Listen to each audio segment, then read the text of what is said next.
Bible, right? Do you guys agree with that? We do a pretty good job telling the stories? Okay, well today, we're going to tell a story. It's going to be a little bit different, but I have a friend here that helped me. So, everyone, let's welcome Mayor of Crazy Town, King of Sound Effects, Mr. David Phillips! Hey! What's up? Okay, Mr. David, are you ready to tell this awesome story this morning? I believe I am. Okay. Well, today's story is from the Bible, and it features a man named Jonah. You might have heard of him, but it happened a long time ago. In fact, thousands of years ago. So let's rewind back to the time of Jonah. Now, Jonah was a prophet. His job was to tell people about God, but he didn't just do it in one place. He had to travel all over the place. Darn it. Are you ready to fly? Yes, we're ready to fly. What was that? It was an airplane. Jonah had to travel all over the place, so he traveled in an airplane to get from one country to another country. See, it was Bible time, so they didn't have... Oh, what's up? No, see, there wasn't plane. If you could stop that plane, please stop the plane. Stop the plane!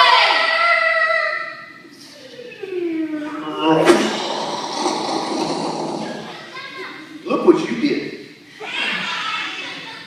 Dude, they didn't have things back then. Oh, they had motorcycles.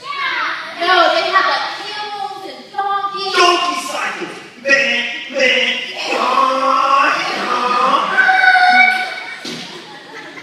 It's exhaust. Oh my gosh. Okay, well, anyways, one day, God told Jonah he was going to go preach in a place called Nineveh. Nineveh, you were beautiful. It wasn't a great place. Oh, yes. It was full of really mean people. The kind of people who worship idols. Who took what wasn't theirs. Give me that. And even killed each other. I don't want that anyway. I'm gonna kill you.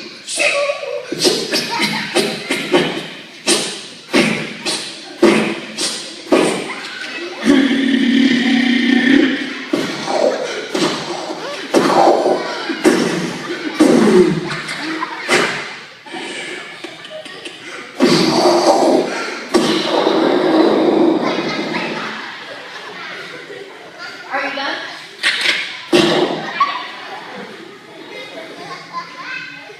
Okay, you see, Jonah was afraid. He didn't want to go to Nineveh, as you can see why, so he decided to disobey God. He boarded a ship that was in the exact opposite direction where God wanted him to go. And everything seemed fine at first. And then suddenly, Jonah felt a slight gust of wind. Just regular wind. Oh, Began to pick up. Got harder and harder. It created waves crashing on the side of the ship. Suddenly, Jonah found himself in the middle of a huge storm. He went to the captain and he told him this is happening because of me, because of my disobedience. If you throw me overboard, this will all stop. So the crew grabbed Jonah. come here, you. And they threw him overside the ship. He hit the water with a great splash. And Jonah sunk to the ocean floor. Jonah was afraid he was going to drown. When suddenly, the water that surrounded him began to rumble. He looked below, and he saw the eyes of a great, big, giant fish. The whale swam to Jonah and swallowed him whole. Jonah, he was in the belly of a great, huge fish. It was hot, dark, slimy, and it smelled like fish guts. Oh, fish butts. No, fish guts. That's what I said. Fish butts. Okay. Say fish. Fish. Now say guts. Guts. Okay, now put them together. Fish butts. Oh my goodness. Okay, well for 3 days and 3 nights, inside this great, huge beast. Finally, he did the right thing.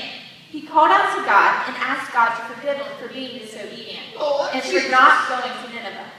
At that time, the whale swam to the top of the sea and spit him out.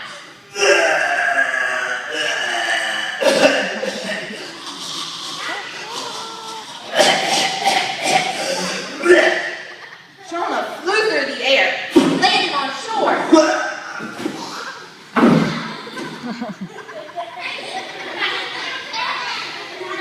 The whale turned around and swam back into the ocean.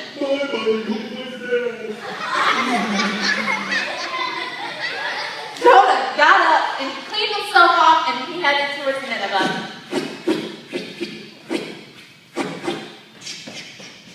When he got there, he stood before the big gates and the big, giant white doors. Then he knocked on it. Ding dong. The gates swung open. And there, Jonah found himself staring into the faces of the people of Nineveh. Who's that guy? Jonah began to preach to them, and instead of getting mad, they actually gave him a shot. They didn't kill him! Oh, they gave him a shot, did it? Oh my, call 911, call the ambulance, call the doctor. Let's get him CPR. 1, 2, 3. Oh, this looks.